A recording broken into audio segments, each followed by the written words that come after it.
하나님 나라의 복음을 전하도록 보냄을 받은 제자의 길은 온전한 헌신이 필요하다. 철저한 신뢰가 필요하다. 신실한 순종이 필요하다라고 하였습니다.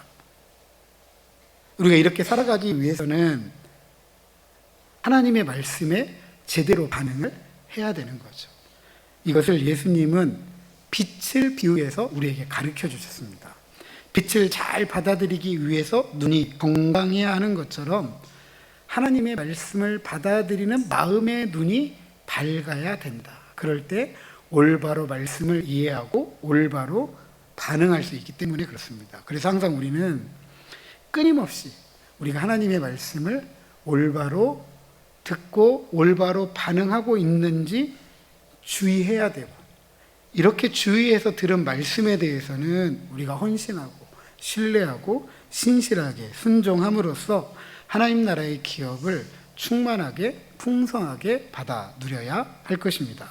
오늘 본문은 이렇게 하나님의 말씀에 반응해야만 하는 바리새인들에 대한 이야기가 등장합니다. 바리새인들 안에 율법 교사가 있고 서기관들이 있거든요.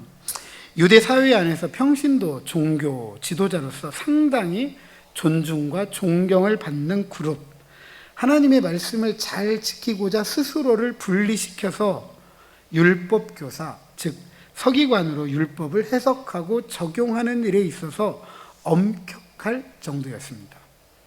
율법에 대한 이 전문가적인 식견을 가지고 하나님의 말씀에 이들이 올바로 반응을 했을까? 먼저 바리새인입니다. 한 바리새인이 예수님을 식사에 초청했습니다. 예수님 흔쾌히 응하셨고 이 점심 식사 자리에 들어가 앉으셨습니다. 그런데 예수님께서 이 자리에 앉기 전에 손을 씻지 않는 것을 보고 바리새인이 이상히 여겼다. 놀랍게 여겼다는 거예요. 긍정적으로 놀란 게 아니라 부정적으로 놀랐던 겁니다. 당시 유대교에서는 손을 씻는 정결법을 발전을 시켰습니다. 구약의 정결법에는 발을 씻는 정결법은 있지만 손을 씻는 정결법은 없는데, 당시 유대교에서 손을 씻는 정결법을 추가를 했던 것이죠. 예수님은 이런 의식법을 의도적으로 지키지 않았습니다. 그래서 초대한 바리새인을 무시했기 때문에 이 바리새인이 놀랐던 것이고, 또 유대교의 전통, 종교적인 이런 문화를 무시하면서까지 자신을 이방인으로 규정을 했습니다. 그럼에도 초대한 바리새인은 이런 무시, 모욕에도 불구하고 환대라는 사회적 예의를 지키기 위해서 아무 말을 하지 않습니다. 지금 생각만 하고 있는 거죠. 그러나 요나부터 솔로몬보다 더 위대한 예수님을 누가는 주라고 언급하면서 이 바리새인이 무엇을 생각하고 있는지 알고 계셨고 그 생각이 어리석다라고 책망합니다. 39절, 40절 주께서 이르시되 너희 바리새인은 지금 잔과 대접의 겉은 깨끗이 하나 너희 속에는 탐욕과 악독이 가득하도다. 어리석은 자들아, 겉을 만드신 이가 속도 만들지 아니하셨느냐. 창조주 하나님은 겉도 만드셨고 속도 만드셨습니다. 하나님의 창조물은 겉과 속이 다를 수가 없는 것이죠. 그렇다면 바리새인의 이 의식적 정결도 그들의 마음의 정결과 일치해야만 했지만, 예수님은 겉과 속이 다르다라고 그들의 위선을 지적하면서 잔과 대접을 비유로 들었습니다. 당시 대부분의 가정은 위생 상태가 좋지 않았어요. 위생 상태가 벌레들이 많았습니다. 날아다니는 권충, 기는 권충 많았어요.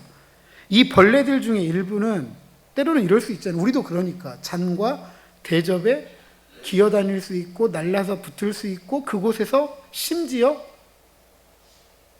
죽을 수도 있잖아요. 죽을 수도 있잖아요.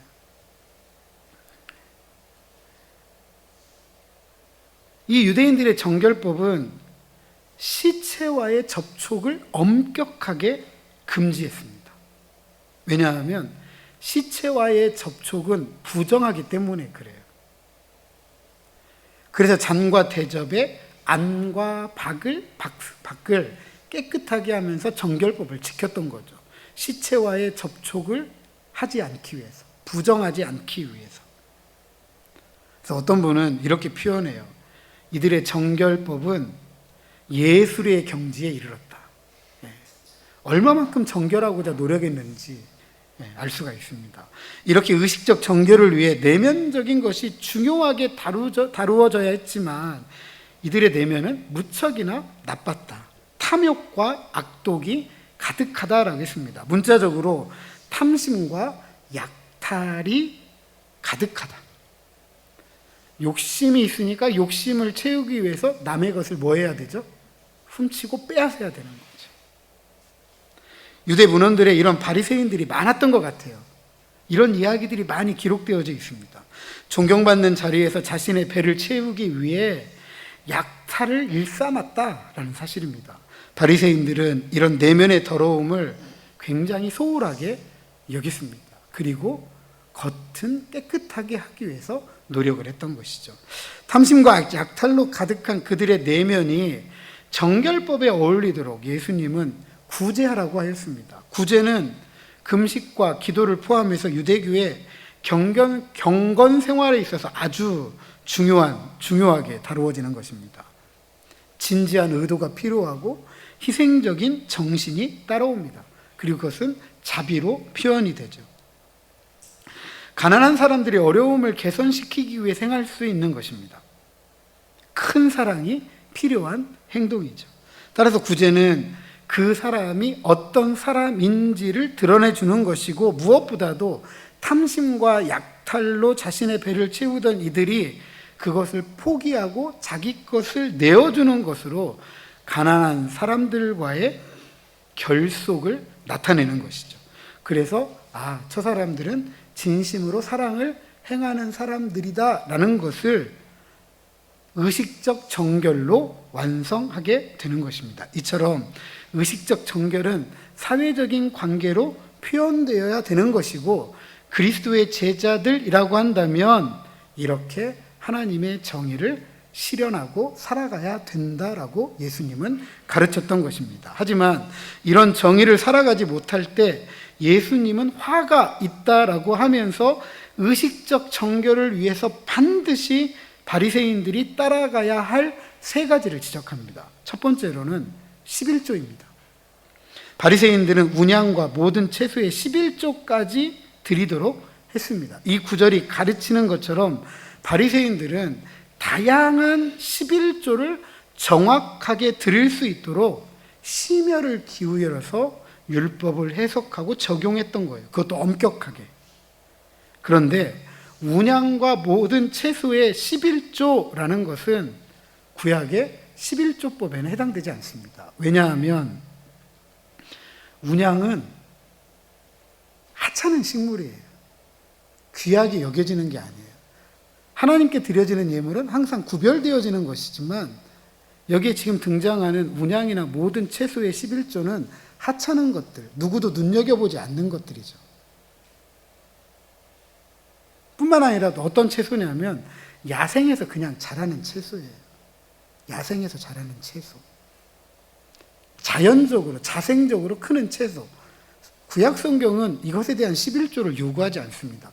소득을 위해서 상품을 만들어서 상품을 팔고 사는 행위를 얻어 거두어들인 소득의 11조.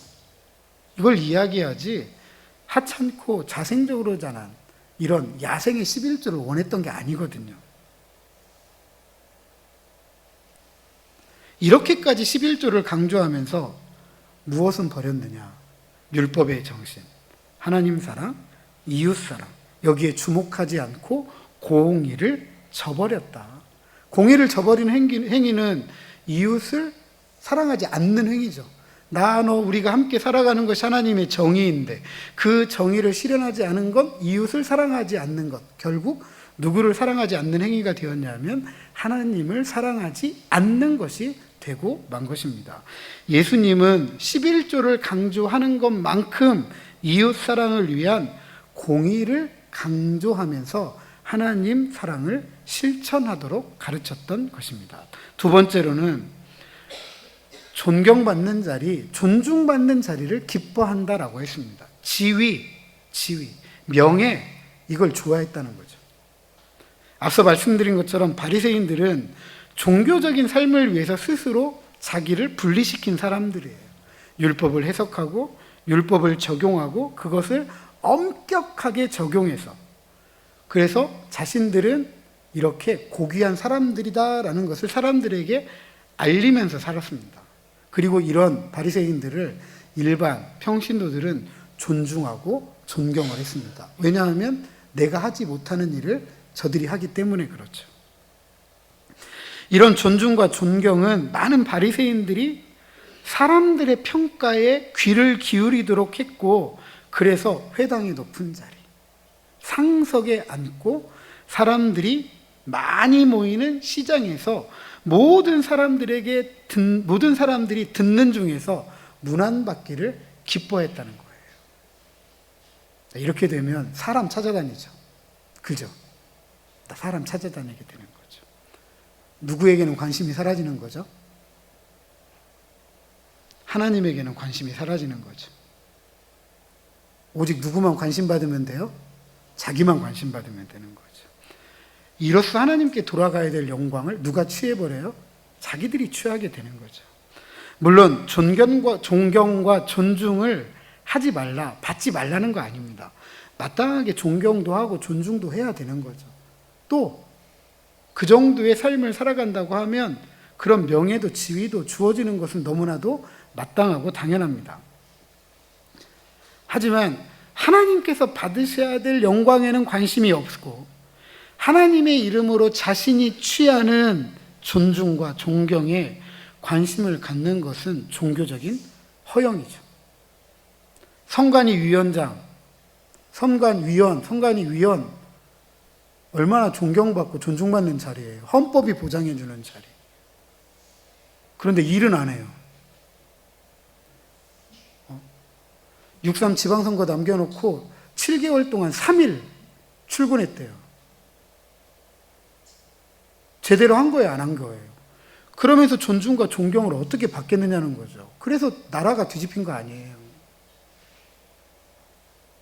자리는 좋은데 자리에 걸맞는 행동을 해야 되는 거죠.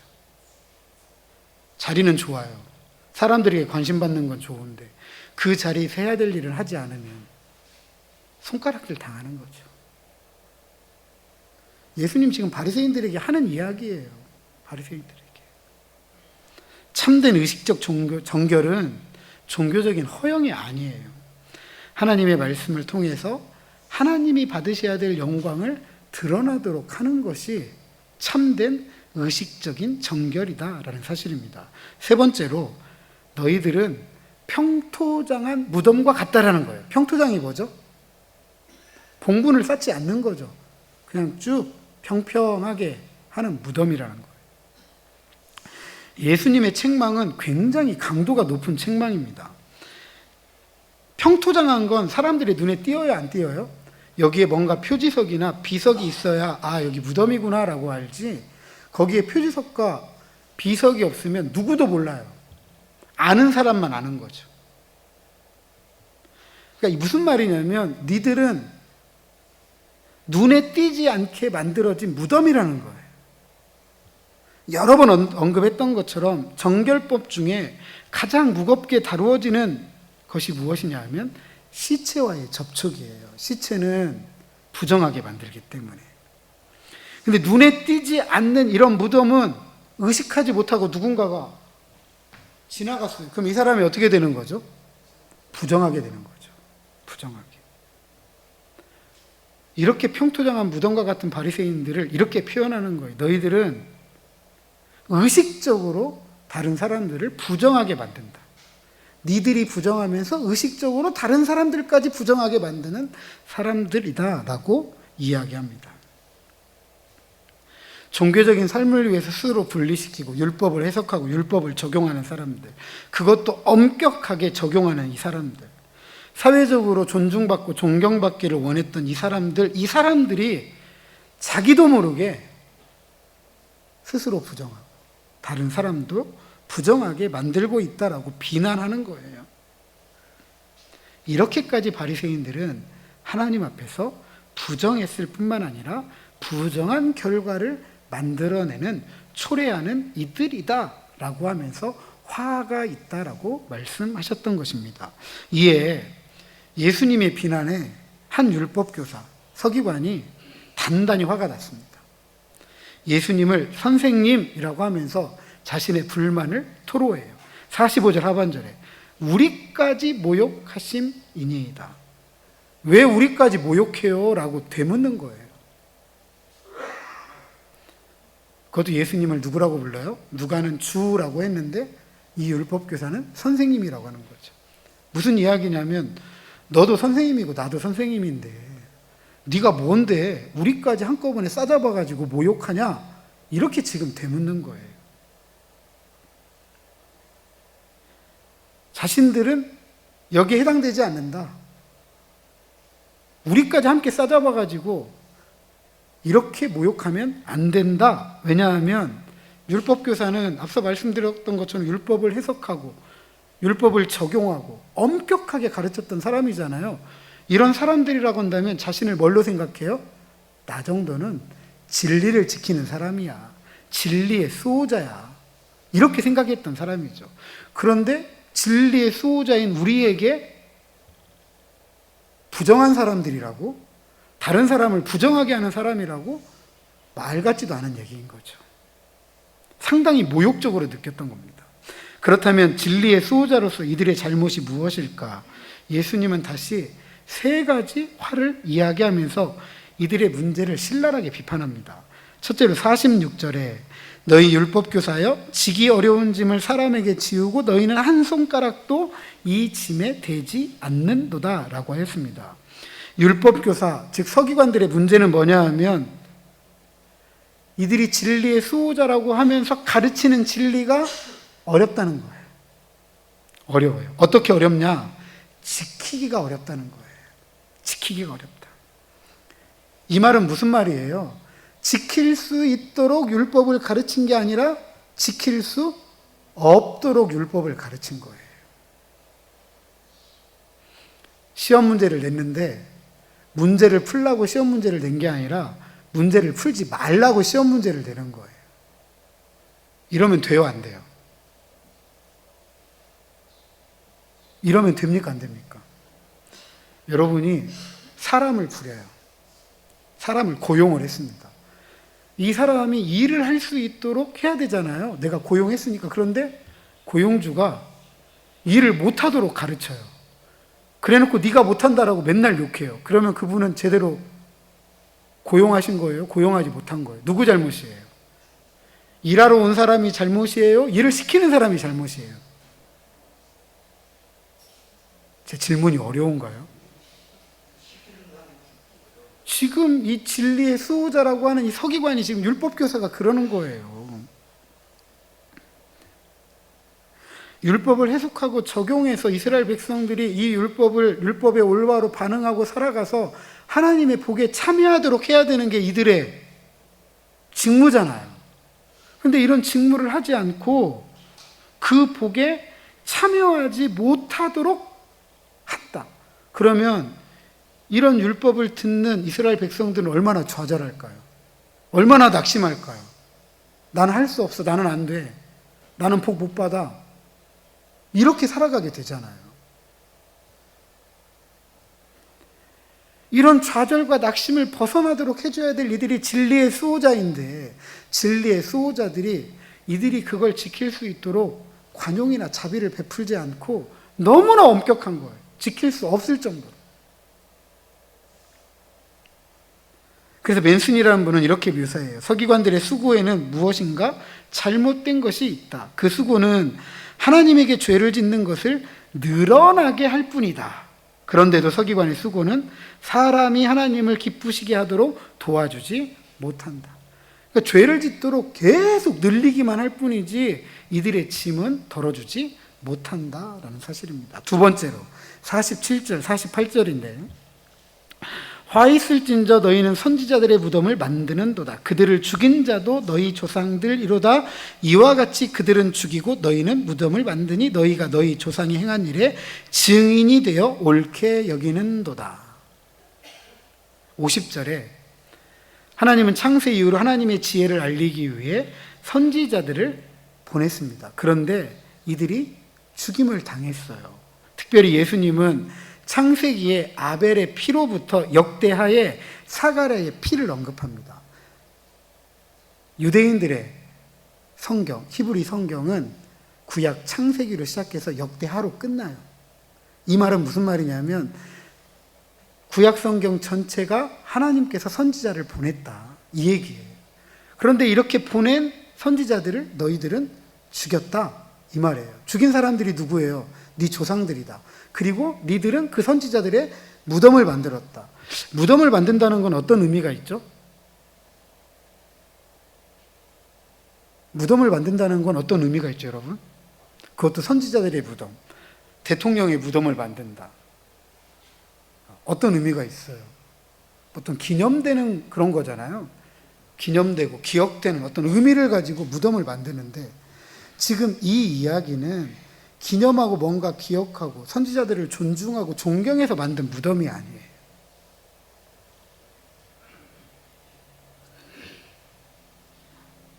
선지자들의 죽음이 너희 조상들에 의한 것이고 니들은 죽은 선지자들의 무덤을 만들었다. 그리고 이런 행태가 오고 오는 세대를 거듭했고 오늘도 그런 일이 벌어지고 있다라고 지금 말하고 있고, 그 안에는 누가 포함돼요? 세례 요한이 포함되죠. 그리고 예수님도 포함될 예정이죠. 그리고 그리스도의 제자들도 포함될 예정입니다. 하나님 나라의 복음을 전했지만 올바로 반응하지 않고 거부하고 거절하고 배척하면서 죽이고 무덤을 만들었던 거예요. 죽인 사람이나 무덤을 만든 사람이나 똑같다, 이 말이에요. 똑같다.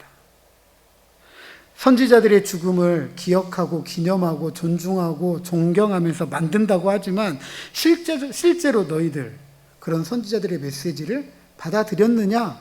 올바로 반응했느냐? 그렇지 않지 않느냐? 거절하고 거부하고 배척하지 않았느냐?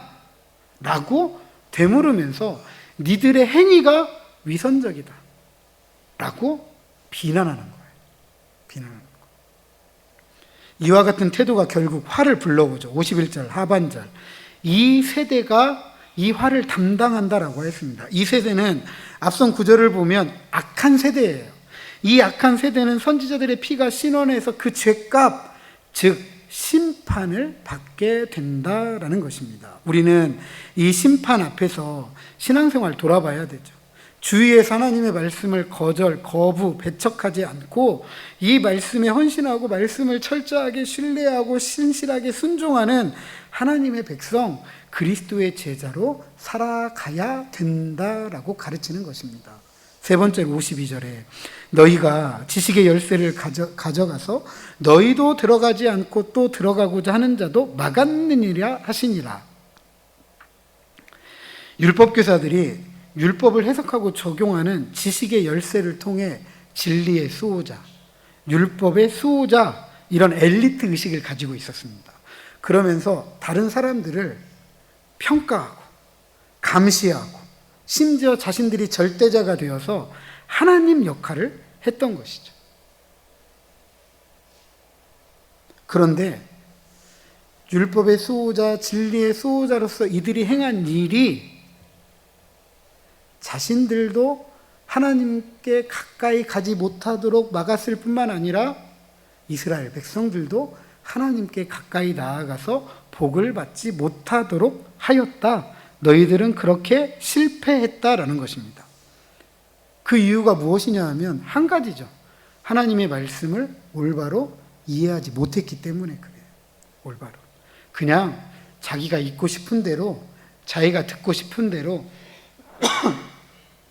자기가 이해하고 싶은 대로, 자기가 말하고 싶은 대로 이렇게 하나님의 말씀을 악용을 한 거예요. 오용을 한 거예요. 특별히 들어가다라는 헬라어 동사는 의도적으로 노력을 한 거예요. 의도적으로. 진리의 수호자라고 자청했지만 실제적으로는 의도적으로 이 말씀을 올바로 들으려고 하지 않았다. 진리를 듣고 배우고자 노력하는 사람들에게도 지속적으로 진리에 반응하지 못하도록 막아섰다라는 것입니다. 이로써 율법교사들의 율법 해석과 적용, 하나님께서 의도하신 것과는 정반대의 결과를 만들어냈던 거죠.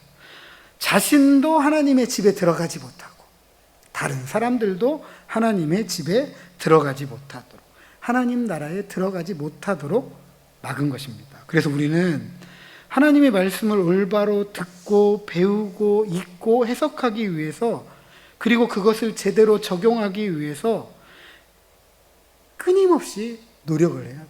끊임없이 듣고 배우고 익히고 깨닫고, 그리고 그것을 신실하게 순종하는 방식으로 우리가 하나님의 말씀을 대해야 됩니다. 대해야 돼요.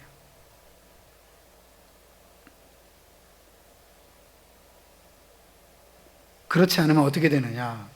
이어지는 9절에 보니까 심각한 일이 벌어지기 시작합니다. 스스로를 종교적으로 분리시키고 율법교사, 서기관으로 진리의 수호자라는 이 엘리트 의식을 버리지 못한 한 서기관이 예수님의 이런 가르침에 못마땅해서 예수님께서 이 식사 자리를 떠나려고 하니까 벌떼같이 이제 달려드는 거예요. 벌떼같이. 자, 53절, 54절 같이 한번 읽어보도록 하겠습니다. 53절, 54절 시작.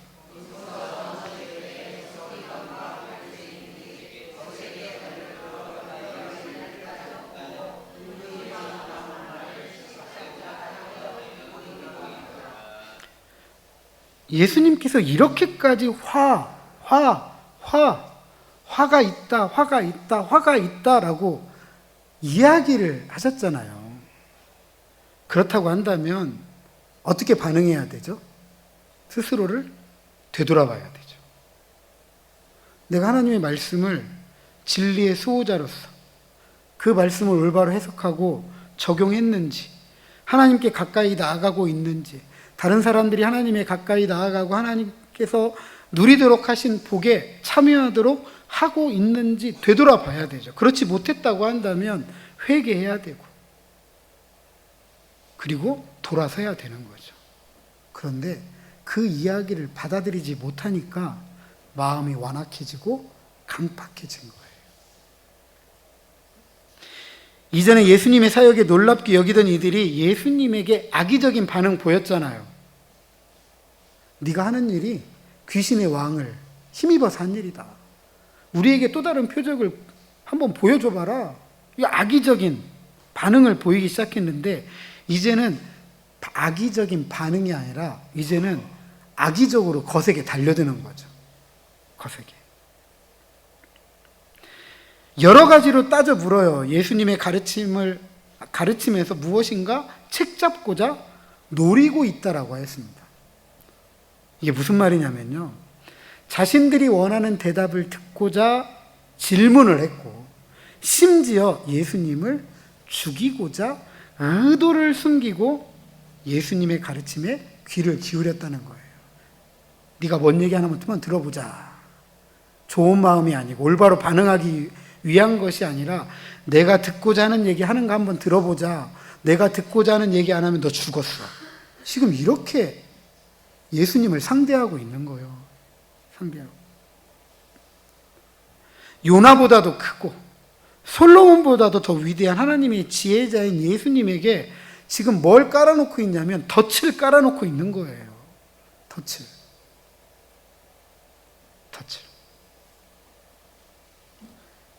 이렇게 덫을 깔아놓은 사람들이 예수님의 말씀에 귀를 기울일까요? 기울이지 않을까요? 절대로 귀를 기울일 일이 없죠. 결국 예수님의 원수가 될 뿐이고, 결국 이들로 인해서 예수님은 예루살렘에 올라가 십자가에서 죽임을 당하게 되는 것입니다. 사랑하는 성도 여러분, 우리 속담에 이런 속담이 있습니다. 선무당이 지난주에는 놈놈했더니 오늘은 무당했더니 말씀을 못 하시네. 거룩한 예배 시간에 왜 무당 얘기야. 다 아시잖아요. 선무당이 사람 잡는다. 예. 선무당이라는 말은 미숙한, 서투른 무당이라는 거예요. 이런 무당은 뭘 못하죠? 굿을 못하는 거죠. 굿을 못하는 거죠. 서툰 솜씨, 얄팍한 지식, 이거 가지고 굿했다가 지도 큰 해를 입고 그것을 원했던 사람에게도 어떤 해를 입힐지 모른다, 이런 이야기예요. 오늘 본문에 저는 딱 어울리는 속담이 아닐까 생각이 됩니다.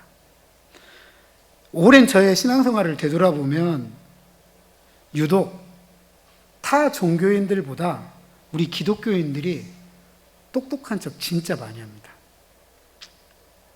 게다가 우리 장로교인들, 특별히 합동교단의 장로교인들 더욱 그래요.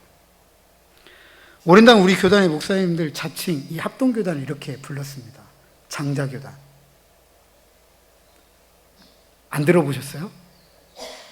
안 들어보셨나요?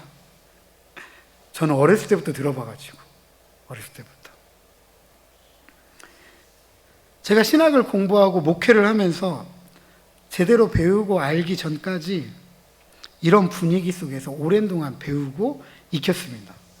그리고 그게 전부인 양 알고 살아왔어요. 그게 접니다. 그때 저는 이 장로교단의 유산을 이어받고 어린 나이였지만 엘리트주의자로 살아갔어요. 진리의 수호자인 양. 다른 사람들 앞서 말씀드렸던 것처럼 평가하고 감시하고 제가 다 아니까 하나님인 양 했던 것이죠. 미숙하고 서툰 이런 얄팍한 지식 가지고 다른 생각, 다른 종교를 가지고 있던 친구들 때로는 거칠게 말싸움했습니다. 심지어 이단이라고 정죄해 가면서까지.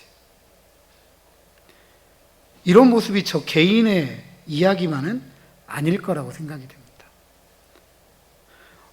올바로 듣고 배우고 익히고 깨닫고자 하는 노력보다는 대부분 우리 기독교인들이 자기가 알고 있는 것이 전부인 양, 죄송합니다, 그 얄팍한 지식으로 감시하고 평가하고 내가 가지고 있는 답이 절대적인 양 하나님 역할을 할 때가 많기 때문입니다.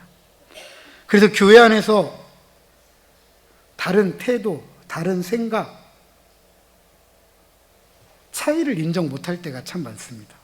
비교하고 갈등하고 대립하고 다투고 이게 서로에게 상처가 되고 어떤 때에는 돌이킬 수 없는 일을 만들어낼 때가 있어요. 물론 우리가 듣고 배우고 익히고 깨달아왔던 것이 틀렸다라는 게 아니에요. 귀신이 떠나서 그 사람의 마음이 잘 청소되고 정리가 되었지만 비워둔 채로 남겨진 것은 결국 더 큰 심각한 일을 초래하고 말죠. 왜냐하면 떠났던 귀신이 자기보다 센 7 귀신을 데리고 들어오기 때문에 그래요. 노력하지 않으면 그 안에서 내가 집을 짓고 올바로 살아가지 않으면 이런 결과를 초래하게 되는 거죠. 나라가 혼란스럽고 어지러울 때 저 밖에 나가서 큰 소리로 떠들어대는 사람들, 태극기와 성조기를 들고 흔들어대는 저분들, 대체적으로 어떤 종교죠? 어디죠? 우리가 욕하는 이슬람이나요? 우리가 욕하는 불교, 심지어 이단이라고 말하는 천주교, 이런 분들인가요? 아니잖아요. 다 기독교인들이잖아요. 그리고 다른 사람 얘기 듣지 않아요.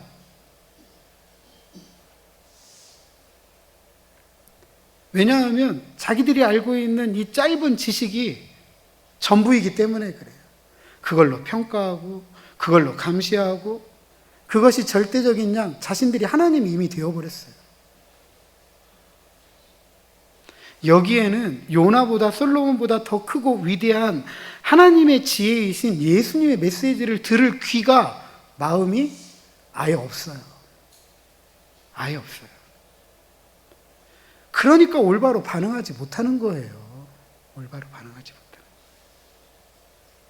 거예요. 우리에게 필요한 것은요, 겸손하고죠. 겸손함이죠.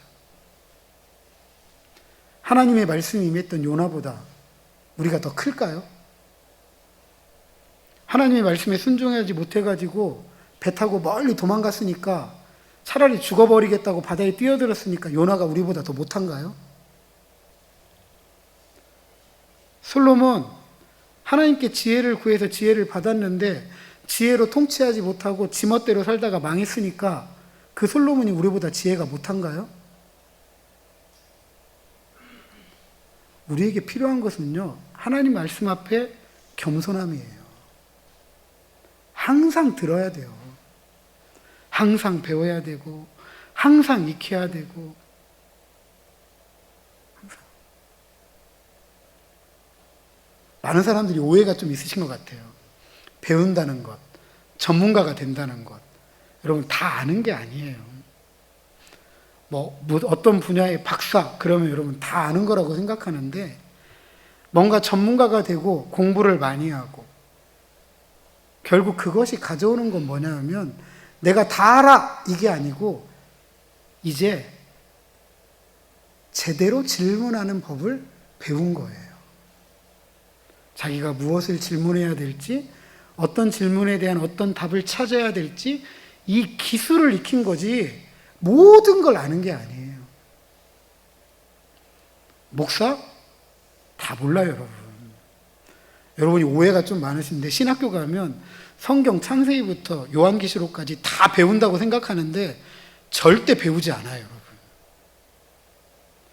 성경을 올바로 해석하고 올바로 적용하기 위해서 어떻게 해야 되는지 방법을 배우는 거예요. 그 방법을 누가 더 날카롭게 갈고 닦느냐에 따라서 더 나은 성경을 해석하고 더 낫게 적실하게 성경을 적용해가고 가르치는 거지, 신학교 3년 나왔다고 다 알고 가르치는 거 아니에요. 저도 여러분에게 늘 공부하고 가르치는 거예요. 물론 제가 공부한 게 전부가 아니에요, 여러분. 또 시간이 지나고 세대가 흘러가면 더 나은 학문이 발전할 수 있잖아요. 그때는 제가 얘기했던 것과는 또 다른 이야기를 누군가 할 수도 있는 거죠. 그게 올바르다면. 그게 틀렸다면 안 되지만, 그게 올바르다면 그렇게 또 누군가가 가르칠 거예요. 그래서 우리 모두는 항상 배워야 돼요. 항상. 그런데 어느 순간 멈춰버린 것 같아요. 어느 순간. 이만큼 했으니까. 연세가 드셨으면 나 이만큼 나이 들었으니까. 그렇지 않아요. 하나님의 말씀은 평생을 읽어도 다 알 수 없는 말씀이에요. 다시 한번 말씀드립니다. 여러분이 지금까지 배우고 익혔고 들었던 것이 틀렸다는 거 아니에요. 하지만 그것이 완전한 게 아니다라는 것을 여러분 기억하셔야 돼요. 그래서 매번 듣는 일에 노력해야 돼요. 배우는 일에 노력해야 돼요. 배우는 일에. 혹여라도 듣고 배우는 일에 멈추신 분이 계신다면 다시 마음을 잡으세요. 내가 이 말씀을 배워야 되겠다. 들어야 되겠다. 주일날 한 번 가지고 되지 않아요, 여러분. 주일날 한 번 가지고. 저희 교회는 다른 성경 공부, 제자 훈련도 없잖아요. 오직 예배만 하잖아요. 근데 이 예배 시간에서 참석하지 않으면 어디서 들으실 거예요? 어디서 배우실 거예요?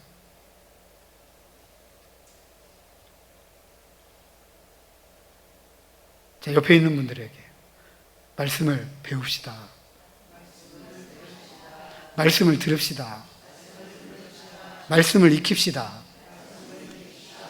그러려면 어떻게 하셔야 되겠어요? 시간 좀 내세요. 시간 좀. 예배하는 자리에 시간 좀 내세요. 시간. 가랑비에 옷 젖듯이 시간 내서 앉아만 있어도 듣잖아요. 그리고 배우는 건 어디로 날아가는 거 아니에요. 다 차곡차곡 쌓이게 되어져 있어요. 차곡차곡.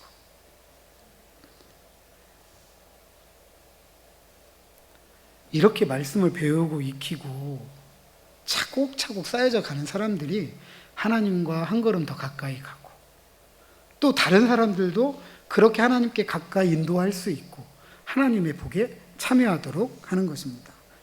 항상 우리 자신을 되돌아보시기 바랍니다. 나는 감시자인가? 평가자인가? 절대자 노릇하면서 하나님 노릇하고 있지는 않은가? 반면에 우리는 항상 이런 태도를 견지해야 됩니다. 나는 하나님의 말씀을 듣는 사람인가? 나는 하나님의 말씀을 배우는 사람인가? 하나님의 말씀을 익히는 사람인가? 하나님의 말씀을 깨닫고자 노력하는 사람인가? 그리고 이 말씀에 올바로 반응하는 사람인가? 그렇게 신실하게 순종하는 사람인가? 항상 하나님의 말씀을 듣고 배우고 익히고 깨달아서 하나님의 복에 충만하게 풍성하게 참여하는 저와 여러분 우리 모두가 되시기를 주님의 이름으로 축복합니다.